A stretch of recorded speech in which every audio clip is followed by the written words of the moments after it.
Agora eu vou falar sobre ciclos da água, nossa terceira aula para os alunos do sexto ano do ISERD, tá? Vem comigo, vamos lá. Então, fazendo uma revisão, né?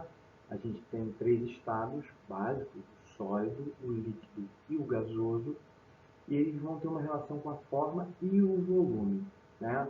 O volume está relativo à quantidade de espaço que é ocupado por um objeto ou um corpo. Quando eu falo corpo, não é o corpo humano, é um objeto, tá? Beleza.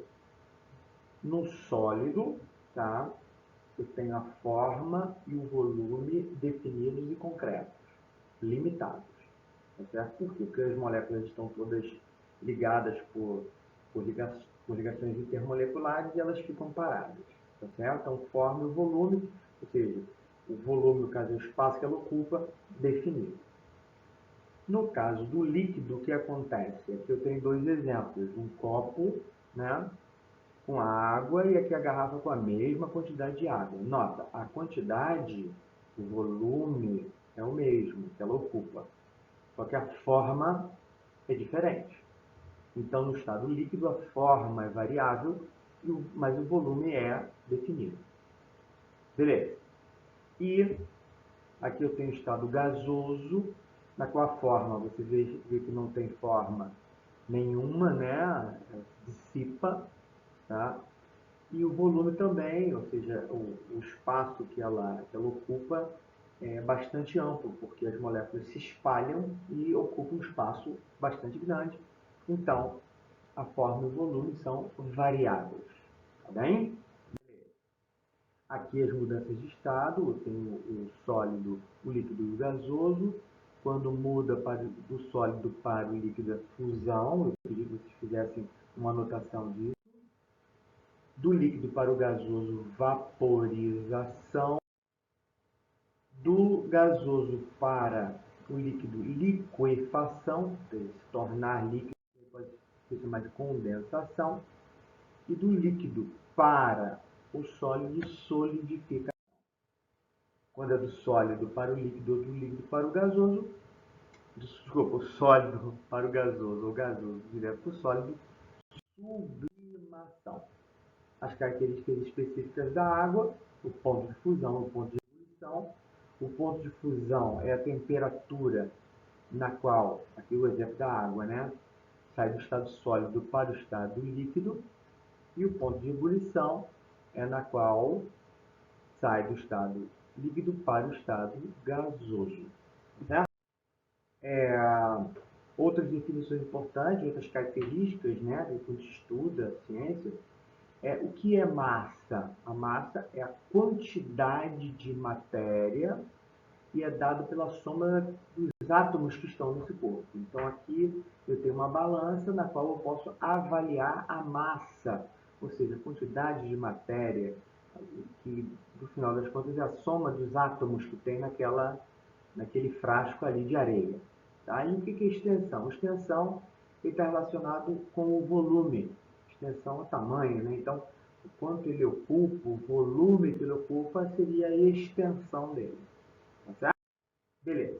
E a gente fala muito sobre o ciclo da água, que é muito importante. A gente relaciona essa mudança dos estados, principalmente o gasoso e o líquido, para a gente entender como funciona o ciclo da água, porque nosso corpo é feito de quase 70% é água. Né? Então, há uma importância muito grande da água na ecologia, dos seres vivos. Então, vamos lá. Aqui eu tenho a água dos rios, dos lagos e dos mares. Pela ação da radiação solar, eu tenho o processo de evaporação, que é a transformação da água do estado líquido para o gasoso, mas eu também posso ter a liberação desse vapor de água através da transpiração, por isso a importância da floresta amazônica. A floresta amazônica tem uma grande importância, por quê? Essa transpiração, assim como a evaporação das águas, dos rios, lagos e mares, vai formar aqui as nuvens através do processo de liquefação ou condensação. A partir dali, eu tenho a formação das nuvens, ocorre a precipitação pluviométrica, que é a chuva. Essa água também se infiltra no solo e vai até um local chamado de lençol freático, onde a água se acumula entre as partículas de areia e de rochas, né? E a partir dali também tem a formação das nascentes dos rios, né? Por isso que você vê as nascentes, a água brotando, ela vem de onde? Vem desse lençol freático. Voltando aqui para o ciclo e tudo de novo. Por isso que é chamado de ciclo hidrológico ou ciclo da água. Beleza. A água é muito importante. Por exemplo, aqui está um gráfico que mostra o gasto de água, tá, que a gente tem na agricultura, que é quase 70%, isso principalmente na América Latina, que forma a América do Sul e a América Central, mais o México, que é chamada de América Latina, né? E 70% da água que nós tratamos, né, que nós utilizamos de uma forma geral, é para a agricultura. Mas não é só importante na agricultura. Em outros países, por exemplo, países da América do Norte, exemplo, Estados Unidos, os Estados Unidos da América, usam muita água, por exemplo, na indústria. Cerca de 50% da água obtida, né, através de tratamento, através de lençol freático, etc., é utilizada pela indústria. Então, a água é muito importante para a agricultura, para gerar os alimentos, para a indústria, gerar uma série de acessórios, etc. Só que nós temos, o ser humano, né, tem a capacidade de estragar a água, né? Não saber tratar bem a água. Aqui a gente vê um lançamento direto de água com esgoto, né, nos rios, né, que deveria ter algum tratamento para poder lançar nos rios, né? Mas só que quando a gente faz esse tratamento, né, por exemplo, a SEDAI no Rio de Janeiro faz tratamento, o gasto monetário, né, é bastante alto, né? Então o homem ele estraga, mas aí ele tem que gastar dinheiro para poder compensar todos esses estragos, tá? Aí eu chamo a atenção que eu vou pedir um trabalho. O que vocês vão fazer? Vocês vão pesquisar uma conta de água, tá certo?